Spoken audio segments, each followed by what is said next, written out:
Bueno, el tema que nos ha tocado es hablar acerca de la morfología del robot. Los integrantes son Anderson Gallegos, Kevin Bonilla, Kevin Castillo, Gonzalo Marín. Bueno, a continuación vamos a presentar el tema de exposición de la morfología del robot. Transmisiones y reductores. Las transmisiones son elementos encargados de transmitir el movimiento de los actuadores hasta las articulaciones. Se incluirán conjunto con las transmisiones a los reductores encargados de adaptar el par y la velocidad de salida del actuador a los valores adecuados para el movimiento de los elementos del robot. Transmisiones. Dado que un robot mueve su extremo con unas aceleraciones elevadas, es de gran importancia reducir al máximo su momento de inercia. Del mismo modo, las partes estáticas que deben vencer los actuadores dependen de las instancias de las masas del actuador. Por eso se procura que los actuadores, por lo general, sean pesados. Estén de las masas más cerca de la base posible del robot. Reductores. En cuanto a los reductores, al contrario que las transmisiones, sí que existen determinados sistemas usados de manera preferente en los robots industriales.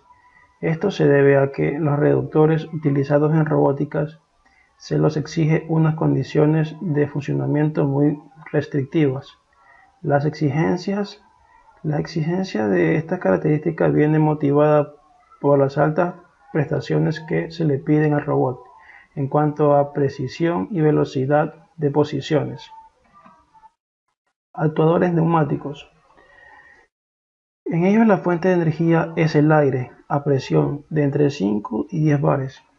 Existen dos tipos de actuadores neumáticos, los cuales son cilindros neumáticos y motores neumáticos. Los cilindros neumáticos pueden ser de simple o doble efecto. Los de simple efecto, el émbolo se desplaza en un sentido como resultado del empuje ejercido por el aire a presión, mientras que los de doble efecto se desplazan por efecto de muelle. Así como se aprecia en la figura, podemos ver diferentes tipos de cilindros de neumáticos aplicados en lo que son sistemas industriales. Actuadores hidráulicos. Este tipo de actuadores no se diferencia funcionalmente en muchos de los neumáticos. En ellos, en lugar de aire, se utiliza aceites minerales a una presión comprendida normalmente entre 50 y 100 bars, llegando en ocasiones a superar los 300 bars. Existen, como en los neumáticos, actuadores del tipo cilindro y del tipo motores de aletas. Ventajas de los actuadores hidráulicos. Las ventajas son las siguientes.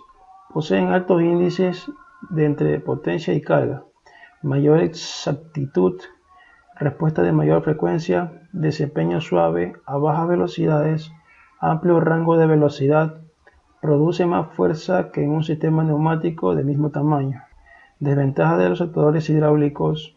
Las desventajas de estos sistemas son que, debido a las elevadas presiones en las que se trabajan, propician la existencia de fugas de aceite a lo largo de la instalación.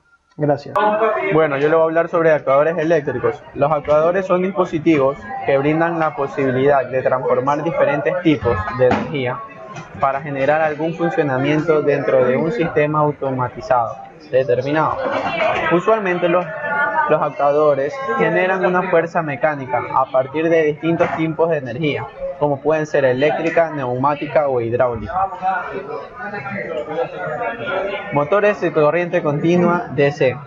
Todos los robots incluyen algún sistema capaz de producir movimiento, siendo los más corrientes los motores de corriente continua DC y los servomotores o servos. Los primeros se utilizan casi siempre junto a un sistema de engranajes que reducen la velocidad y proporcionan mayor fuerza. El segundo sistema, quizás el más entendido en robótica, consiste en la utilización de servos de radiocontrol que tienen la gran ventaja de ser económicos y fácil de uso en cualquier tipo de robot. Motor paso a paso. Un motor paso a paso es un dispositivo electromecánico que convierte una serie de pulsos eléctricos en desplazamientos angulares, lo que significa que es capaz de girar una cantidad de grados, paso o medio paso, dependiendo de sus entradas de control. Los motores paso a paso son ideales para la construcción de mecanismos en donde se requieren movimientos muy precisos. La característica principal de estos motores es el hecho de poder moverlos un paso a la vez por cada pulso que se aplique. Este paso puede variar desde 90 grados hasta pequeños movimientos de 1.8 grados. Es por eso que este tipo de motores son muy utilizados, ya que pueden moverse a deseo del usuario, según la secuencia que se les indique a través de un microcontrolador. Estos motores poseen la habilidad de quedar enclavados en una posición si una o más de sus bobinas están energizadas o bien totalmente libres de corriente. Motor paso a paso. Los tipos de motores paso a paso, existen tres tipos de motores, como son de reductancia variable, de imán permanente, híbrido. El motor de corriente alterna. Una de las características de un motor de corriente alterna o motor AC es el número de polos del rotor.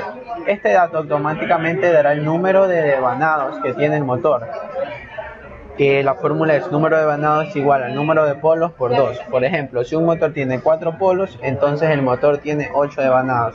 Si un motor tiene 6 polos, entonces el motor tiene 12 devanados. Los devanados que tengan un motor AC se dividen en dos grupos, un grupo A y el otro grupo B. Todos los devanados de cada grupo están conectados en serie, formando dos grandes devanados. Estos dos grandes devanados se diferencian entre sí en que el voltaje que los alimenta están desfasados por 90 grados. Este desfase se logra con un capacitor condensador, y es el desfase que existe en devanados adyacentes en el motor. La velocidad del motor AC está dada por la fórmula NS igual a 60 por frecuencia sobre polo, donde el NS es la velocidad del motor en revoluciones por minuto, F, frecuencia de alimentación en hercios, P, número de pares de polos del motor. Importante, mientras más polos tenga un motor, menos es su velocidad de rotación. Si el rotor, por tener una carga muy grande, no puede seguir, las variaciones del estator causará que el motor deje de girar. La velocidad de giro del motor AC depende exclusivamente de la frecuencia del voltaje que alimenta el motor. Sensores de presencia.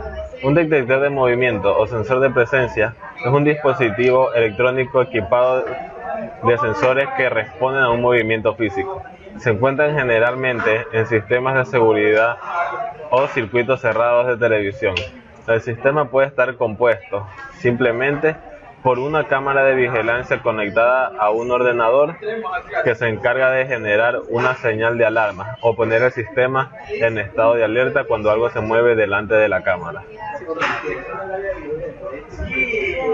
Sensor de posición.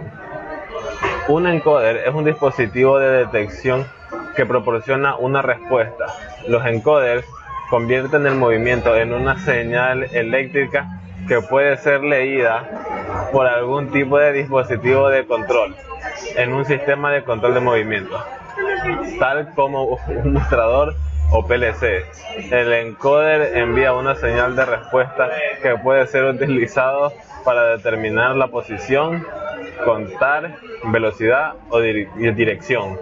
Un dispositivo de control puede usar esta información para enviar un comando para una función particular. Sensores de velocidad. Los sensores de velocidad están diseñados como una alternativa a los tradicionales encoders.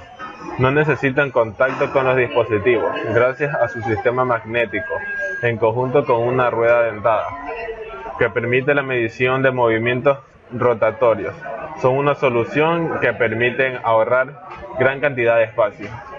Además, toleran largas distancias entre la rueda de medida y el elemento sensor. El sistema electrónico y magnético están encapsulados con las más avanzadas tecnologías, lo que prefiere a estos sensores una robustez eléctrica y mecánica excepcional. Elementos terminales. Son los encargados de intercambiar directamente con el entorno del robot. Pueden ser tantos elementos de aprehensión como de herramientas. Normalmente son diseñados específicamente para cada tipo de trabajo. Las herramientas terminales. Los tipos de herramientas de terminales son pinza de soldadura por puntos, soplete de soldadura de arco, atornillador, cañón de láser, cañón de agua a presión. Los elementos de sujeción. Los tipos de sujeción son pinza de presión, pinza de enganche, ventosas de vacío y electroimán. La conclusión vendría a ser que el tema de la robótica es una rama de todo lo que es ingeniería mecánica y es utilizado para la ingeniería industrial. La robótica tiene muchos lados con diferencias perspectivas. Por ejemplo, se usa desde una máquina repetitiva en una embotelladora hasta un inframador en planetas ajenos.